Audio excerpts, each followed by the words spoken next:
you doing? And thanks for tuning in to Wicked Warnings, your number one source for construction and emergency safety strobe lighting equipment for cars, vans, buses, unicycles, bicycles, and tricycles, and specifically 2022 2500 HD Chevy Silverado Z71 crew cab long bed, like what you're looking at right here. Got a real nice, easy, simple amber white package for you. What you're looking at in the front there is our Lin 8 LED and two 90-degree mounting brackets. Installs extremely simply by screwing up from the bottom of that Chevrolet logo and putting the Lin 8 bracket right there, mounting the light to it. Wiring is ran up and off to the sides, in front of the active shutters, and behind the headlights. Very easy to do. Panning around to the side of the truck, you can see our Thin X in amber white there in the front bed step pocket. That's nice plastic right there, very easy to mount to, and is a two-color light.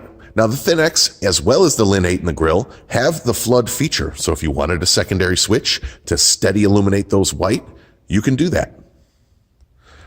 If you look closely at the rear bumper, you can see our Lin 8 back there as well, facing rearward. I did match the patterns on the side light to the grill, and I went with a slightly more aggressive and quicker pattern on the rear Lin 8.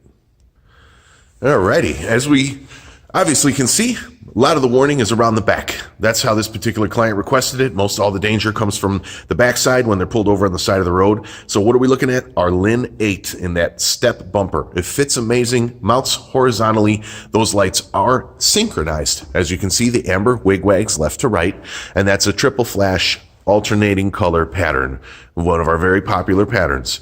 Above that, in the back window, we actually have our windshield light. However, we're using the bail mount bracket, and we attach it right to the plastic side panel and mount the light facing the back window. We went vertically to make sure that sliding center rear window doesn't interfere with it in any way. Now, those lights normally come with a cigarette plug on the end of them.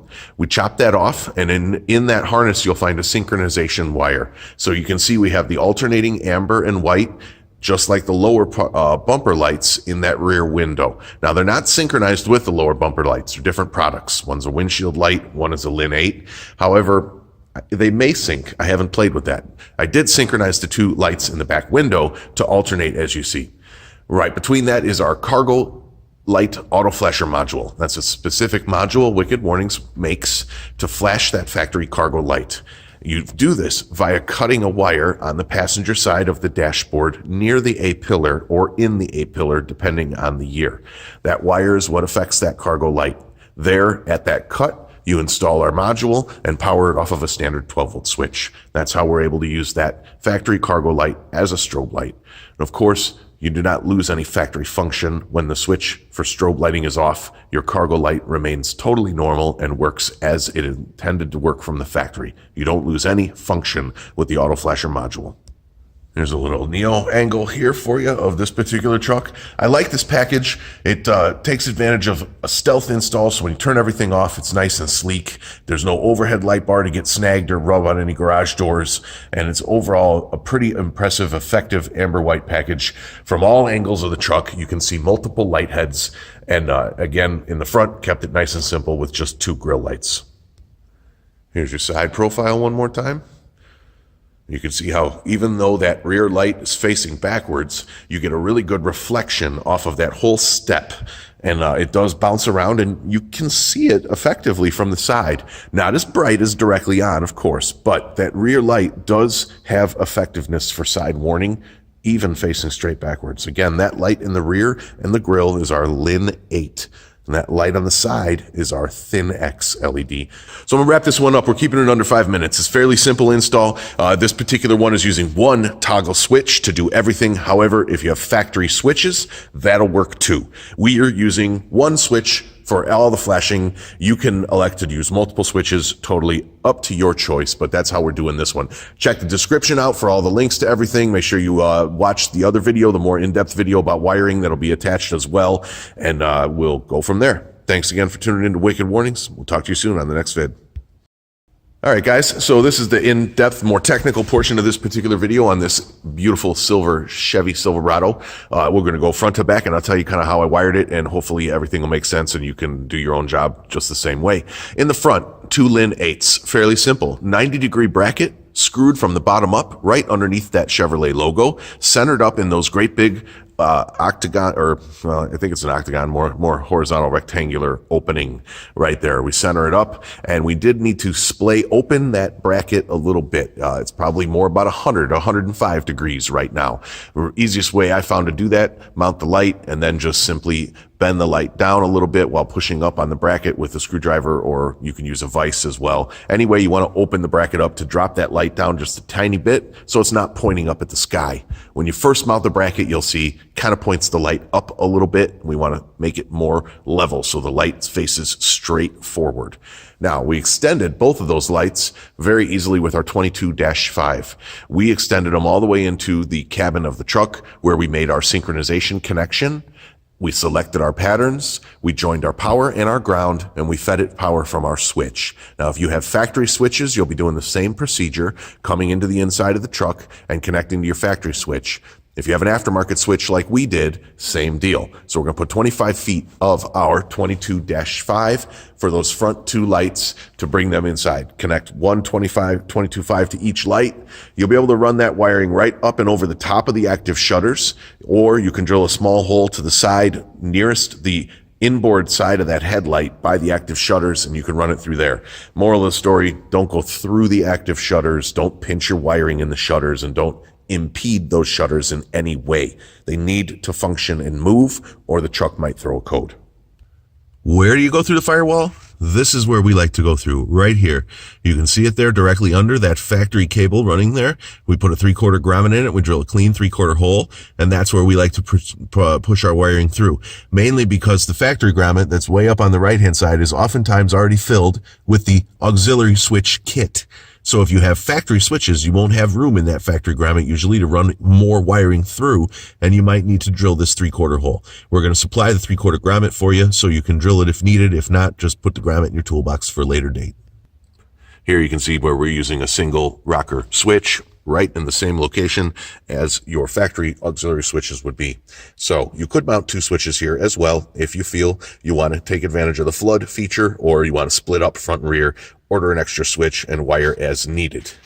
That is how we are wiring that, and we grabbed our power and ground for that switch from the battery right underneath the hood. So we're going to put a fuse holder for the battery, 25 feet of 16-2 to run your power and ground from the battery directly to your switch, where you can join up your powers to the lights that you're running and join up all the grounds. There's also a factory ground right here that you can use for lighting if you'd like. If you want to grab that factory ground stud, you can use that as well and use the ground from the battery for the switch. Multiple ground points, doesn't really matter. Ground is ground. Use whichever one that you like. On the back window here, you can see how we've attached our bail mount bracket and used some small panhead screws to attach it right to the side panel. This puts it right against the window and keeps it out of the way of the sliding window. So the sliding window is not affected. And we did this one on each side. We ran the wiring right down underneath it like that. Ran the wiring down here and behind the rear of this seat here, this way. Here, we ran the wiring here, and behind this panel, we have joined up the wiring and ran it forward. From there, that's where we synchronized those back two lights. We joined our red power in our black ground, and we ran a single 18-2 forward from here. So I'm going to put 25 feet of 18-2 to run from this forward along here to your switch to activate these back lights. And you'll leave your pattern and your synchronization. There's also a flood wire we didn't even need to use because it's a 2-color light. We left all that back there. Now, speaking on both of those Thin X lights, we extended them with 22-5, and I ran it in the bed fender, up and over the bed, and tied it in here behind this tail light. Okay, so this one is ran up and over the bed, tied into our main joint right behind that tail light. And the same thing on the other side, except we then ran it here under the bed and over this way. So for those extensions, you're going to use the 22-5, and we're going to give you another 25 feet of 22-5. This is an 8-foot bed, so that's enough to do both extensions and leave you with a little play wire right here behind the tail light. 25 feet of 22-5 to extend that. We use the same 22-5 to extend the two Lin 8s. So I'm going to put another 25 feet of that in there for extending each one of these Lin 8s. Now, we did not synchronize the Lin 8 with the Thin X. It's a sister product. No need to. However, if you want to synchronize the two Thin X behind here on the taillight, you can feel free to do so. So once we had all 4 of these wires behind the taillight, that's where we combine them down. And I'm going to provide you a 30-foot piece of 18.5 to run from here forward to your switch. The 18.5 will give you power, ground, and flood if you want to take advantage of the flood feature on the Thin X and the Lin 8. It also has a pattern and a sync, which you won't need to use. But that 18.5 30 feet will run from here forward to your switches. That'll take care of these 4 back lights. Now, the Auto Flasher cargo kit, which is going to flash that cargo light, is going to come with everything that you need. So you should have everything included in here. If I missed anything, let me know. But that's pretty much as simple as this install is. We're going to put some adhesive-lined heat shrink in there, as well as some uninsulated connectors to make your connection easier, and some zip ties and various other things. So that's the technical portion of how this was built. Any questions, please shoot us an email and reference this video specifically. Thanks for watching Wicked Warnings.